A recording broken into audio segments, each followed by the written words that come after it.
हरि ओम नमः शिवाय। हरि ओम नमः शिवाय। शुभम शुभम कुरु नमः शिवाय। नमस्कार, स्वागत है आप सभी का एक बार पुनः आपके अपने कार्यक्रम श्रीमद् भागवत कथा। भगवान श्री कृष्ण की परम अनुकंपा, उन्हीं की कृपा से हम लोग श्रीमद् भागवत कथा का श्रवण पान कर रहे हैं और मुझे कहने का भी सौभाग्य मिल रहा है। आप सुन रहे हैं, मैं सुना पा रहा हूं। ये सब ईश्वर की ही कृपा है, उन्हीं की इच्छा है। वो उनकी इच्छा के बिना कहीं संभव नहीं है। उनकी इच्छा के बिना न तो कहीं कथा चल रही हो तो उस मंडप में जाकर सुनने का अवसर मिलता है और न ही अपने मोबाइल पर ही कोई सुन पाता है, क्योंकि यहां तक पहुंचना इतना आसान नहीं है।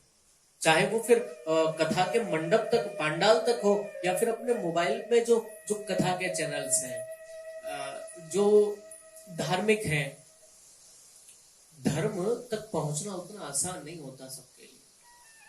है तो बड़ा आसान, परंतु रुचिकर नहीं होता लोगों के लिए। और इतिहास गवाह है, जो चीज हमारा भला करती है वो हमें कभी अच्छी नहीं लगती। जो माँ बाप हमारा सदैव भला चाहते हैं, हर बेटा सोचता है मेरे माँ बाप ओल्ड हैं, वो बहुत बहुत पुराना फैशन है उनका, वो उनके विचार पुराने हैं, वो अब मेरे किसी काम के नहीं है, वो रुचिकर नहीं है मेरे लिए, वो मुझे पसंद नहीं है। जो भला करता है अक्सर हमें वो ही पसंद नहीं होता है, इसलिए इस जगह हम मात खा जाते हैं। जो सांसारिक विलासिता आपका भला नहीं करने वाली, आपको पतन के मार्ग पर ले जाने वाली है, वही हमको प्रिय होती है, वही हमको अच्छी लगती है। परंतु जब हम बहुत आगे उसमें चले जाते हैं, तब जाकर के हमें पता चलता है, अरे ये तो हम बहुत गलत कर रहे हैं। हमारे सच्चे हितैषी तो हमारे माता पिता थे, जिनका साथ हमने छोड़ दिया, जिनको तो हम कहते थे ये बहुत पुराने, ये किसी काम के नहीं, हमारे विचार नहीं मिलते इनसे, वो हमारा भला नहीं चाहते, हमें आगे नहीं बढ़ना देना चाहते। वो अपना अनुभव जो है उसके आधार पर आपको समझाते हैं कि हम भी कभी जवान थे, हम भी कभी युवा थे, हम भी कभी इस मार्ग पर गए हैं, इसलिए तुम्हें समझा रहे, तुम न जाओ। तो जो भला हमारा करने वाला है वो सदैव हमें अरुचिकर लगता है, उसमें हमारी रुचि नहीं होती है। जो औषधि होती है वो कड़वी ही होती है, और कड़वा किसी को पसंद नहीं। परंतु जब तक औषधि का सेवन, दवाई का सेवन आप नहीं करेंगे, तब तक आपका रोग मिटने वाला नहीं है। तो ये जो भागवत है ना, ये भी भवरोग की दवा है। जो जन्म मरण का जो चक्कर लगा हुआ ना पीछे, आपको लग रहा होगा कि पंडित जी कैसी बात कर रहे हैं, यहाँ कौन सा जन्म कौन सा मरण, यहाँ तो हम एंजॉय करने की बात करते हैं, हम बिंदास अपनी लाइफ जीना चाहते हैं, ये जन्म मरण लेकर कहां से हमारे बीच में आ गए। सत्यता यही है, आज नहीं तो कल इसको मानना होगा। विलासिता दीर्घकालिक नहीं हो सकती, वो आपको अधिक आनंद नहीं दे सकती, वो हमेशा रहने वाला आनंद आपको कभी नहीं दे सकती। वो क्षणिक आनंद दे सकती है विलासिता कभी भी।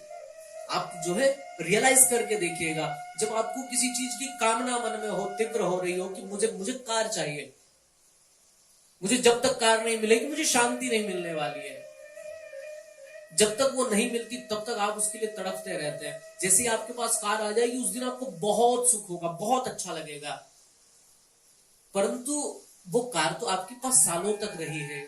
जिस दिन कार आई थी उस दिन जो आनंद था, वो आनंद उसके अगले ही दिन खत्म क्यों हो गया, और धीरे धीरे वो 10 दिन 1 महीने में तो पूरा खत्म हो गया। क्यों जी? क्योंकि वो दीर्घकालिक आनंद नहीं था, वो लंबे समय तक सुख देने वाली चीज नहीं थी। फिर आपको कहीं मकान का कांटा चुभा, आप मकान के लिए फिर तड़पते रहे, तो बहुत मेहनत की, कमाया, सब कुछ किया, और फिर वही एक दिन, जिस दिन मकान मिल गया उस दिन से फिर वो वो मकान तो सालों तक रहा, फिर वो सुख आप तक सालों तक क्यों नहीं पहुंचा, वो सालों तक आपको क्यों नहीं मिलता रहा? क्योंकि ये सांसारिक जितनी विलासिता है ये सब की सब क्षणिक है, इसका सुख दीर्घकालिक नहीं है, इसका आनंद जो है वो दीर्घकालिक नहीं है, थोड़े समय का है। इसलिए ये भव के जो रोग हैं इनकी मीठी दवा है भागवत, कड़वी भी नहीं है भैया। यहाँ कौन आपको गाली दे रहा है? प्रेम से समझाया तो जा रहा है ना, हर वक्ता प्रेम से ही अपनी बात आप तक पहुंचाता है। वैसे ये दवा जो है ना वैसे तो कड़वी है, परंतु वक्ता अपनी वाणी के माध्यम से, संगीत के माध्यम से, तमाम उदाहरणों के माध्यम से, मानो इसमें इस जलेबी को जो एकदम पोली है, इसमें कुछ भी नहीं भरा है अभी, उसको चाशनी में डुबोकर फिर आपके सामने प्रस्तुत करता है। ये दवा तो है, परंतु जिस प्रकार वैद्य दवा को, कड़वी दवा को शहद में मिलाकर खाने की राय देता है, वैसे ये भवरोग की जो औषधि है, जो दवा है श्रीमद् भागवत, इसको जो वक्ता है वो अपनी भाषा की चाशनी में मिला करके फिर आप तक पहुंचाता है, वो आपको इसे चटाता है। इसलिए ये जो भागवत है, जो दवाई है, जो हमारा हित चाहते हैं, ये हमें सदैव रुचिकर नहीं लगते, ये हमको अच्छे नहीं लगते, परंतु इसका मतलब ये बिल्कुल नहीं हो सकता कि ये हमारा कल्याण नहीं चाहते। वस्तुतः प्रायः देखने में आता है कि हम लोग ऐसी चीजों को पसंद करते हैं जो हमें पतन के मार्ग पर ले जाती है, जो बड़ी चमक दिख में दिखाई पड़ती है। पर इतना ध्यान रखना, जो नकली वस्तु होती है ना उसकी पैकिंग बड़ी जबरदस्त होती है, क्योंकि वो उसी पैकिंग के आधार पर ही बिकती है, और असली तो कहीं भी पड़ी होगी वो बिक जाएगी, उसको कोई पैकिंग करने की आपको जरूरत नहीं।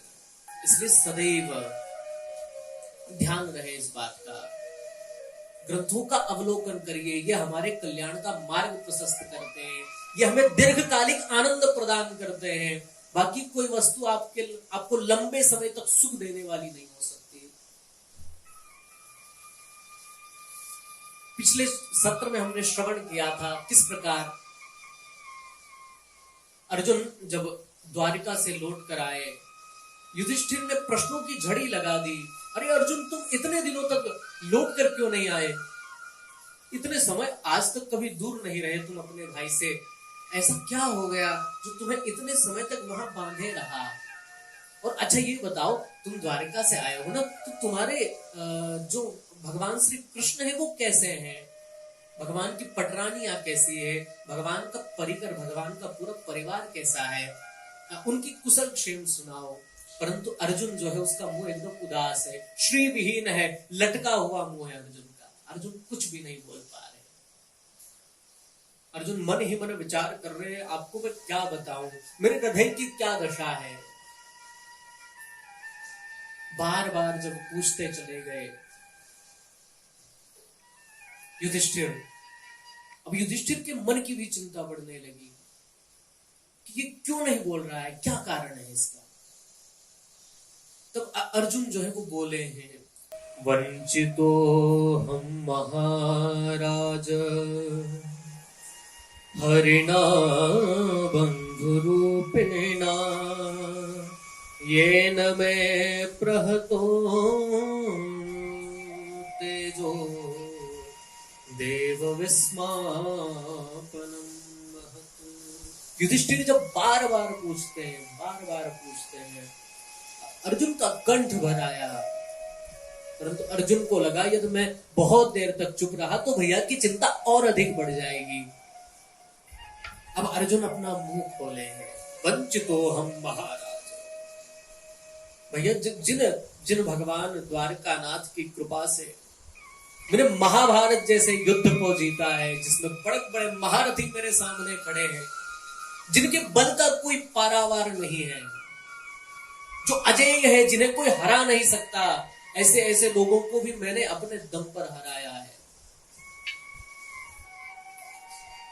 और वास्तव में वो मेरा दम नहीं, वो मेरे रथ के सारथी बने भगवान श्री कृष्ण का जो था वो उनकी ऊर्जा, उनका पावर था। मैं तो केवल, मुझे आज पता चला कि मैं तो केवल करता हुआ दिखाई पड़ रहा था, कर तो सब वही रहे थे। मेरे रथ के आगे बैठे बैठे मुझे ऐसा लगता है कि वो अपनी दृष्टि के द्वारा मेरे सामने खड़े महारथियों की संपूर्ण शक्ति उनके प्राणों को पी जाते थे, वो खत्म कर देते थे। मैं तो बस पुतलों को ढेर कर रहा था। मुझे आज प्रतीत हो रहा है जिनकी कृपा से मैंने महाराज द्रुपद के यहां से उस मत्स्य जो था उसकी आंख का भेदन करके द्रौपदी को जीत कर मैं लाया, जिनकी कृपा से मैंने कहां विजय न पाई, जिन्होंने हर क्षण हर कदम पर हमारी रक्षा की, वो भगवान श्री द्वारकानाथ इस धरा को छोड़कर, इस धरती को छोड़कर अपने श्री धाम को चले गए। उन्होंने अपनी लीला का संभरण कर दिया। और ये बात जैसे ही माता कुंती के कानों पर पड़ी, माता कुंती ने तुरंत भगवान का ध्यान करते करते अपनी पांच भौतिक देह को त्याग दिया। भगवान के दो ही भक्त ऐसे हुए जिन्होंने भगवान की वियोग में बिल्कुल भी रहना नहीं चाहा। एक तो श्री दशरथ जी हुए हैं जो त्रेता युग में हुए, और द्वापर में माता कुंती हुई है, जिन्होंने जैसे ही सुना कि अब भगवान इस धरा पर नहीं है, माता कुंती ने अपने प्राणों को त्याग दिया। और उधर मंत्री सुमंत के द्वारा, आप सबको कथा विदित है, आप जानते हैं, मंत्री सुमंत के द्वारा जब पता चला कि राम जो है लौट कर नहीं आ रहे हैं, वो 14 वर्ष के लिए वन ही जाएंगे, उन्होंने ये निर्णय कर लिया है। क्योंकि दशरथ जी ने सुमंत जी को समझा कर भेजा था, मेरा राम बहुत कोमल है, वो किस तरह 14 वर्ष वन में रहेगा, इस केकई की जिह्वा में कीड़े क्यों नहीं पड़ गए, ऐसा वचन मांगते हुए। तो सुमंत तुम एक काम करना, मेरा जो राम है ना बड़ा सुकुमार है, और सीता का तो कहना ही क्या है, पराया धन लेकर के आया हूं, और मन तो बिल्कुल नहीं है कि उसको पीड़ा दी जाए, परंतु वो अपने पति प्रेम में मान नहीं रही है। और मेरा जो लखन है ना वो भी बड़ा कोमल और बड़ा चंचल है, वो कैसे रहेंगे वन में। तुम एक काम करना, उन्हें वन दिखा करके पुनः लौटा लाना, उन्हें पुनः ले आना, फिर से ले आना। सुमंत ने बहुत कोशिश की भगवान को रोकने की, परंतु भगवान नहीं रुके हैं, क्योंकि भगवान तो वचन दे चुके थे अपने पिता के लिए। जब सुमंत पहुंचे खाली हाथ, न राम साथ में, न जानकी साथ में, न ही लखन साथ में है, जैसे ही सुमंत को देखा, बस आधे प्राण तो निकल ही चुके थे दशरथ जी के, केवल सुमंत की हाँ सुनना बाकी रह गया था। सुमंत से दशरथ जी का कंठ भर आया, आंखों में अश्रु बह रहे हैं। पूछा, सुमंत मेरा राम नहीं आया क्या? सुमंत जी कुछ बोल तो नहीं पा रहे। दशरथ जी की, अपने नायक की, अपने राजा की ये दशा देखकर भला एक मंत्री का क्या हश्र हुआ होगा। सुमंत जी कुछ बोल तो नहीं पा रहे, परंतु उन्होंने ना में गर्दन हिला दी। और जैसे ही दशरथ जी ने देखा कि सुमंत ना कह रहा है, राम नहीं आया, राम राम कही राम कही, राम राम कही राम। दशरथ जी ने 6 बार राम राम राम का उच्चारण किया और अपने इन 5 भौतिक प्राणों को त्याग कर सदा भगवत धाम में स्थान प्राप्त कर लिया। तो ऐसे 2 बिरले भक्त हुए हैं ये।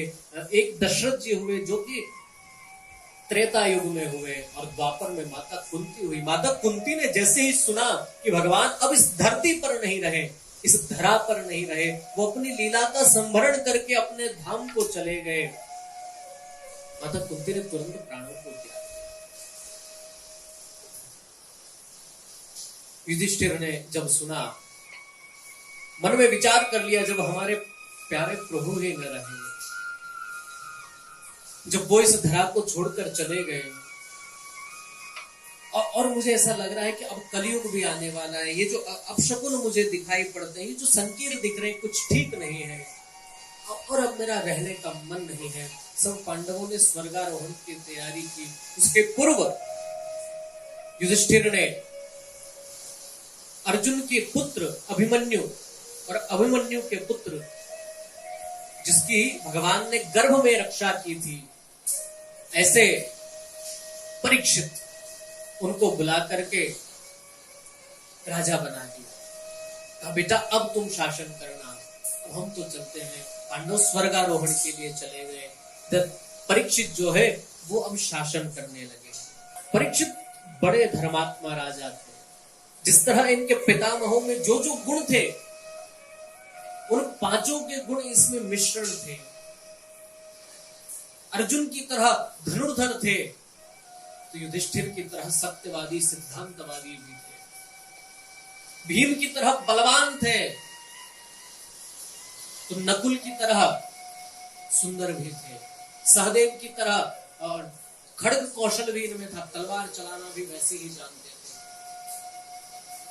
और बड़ा अद्भुत ये जितने भी पांडव थे उन सब का एक समन्वय था। पांडवों के हर गुण इनके भीतर थे।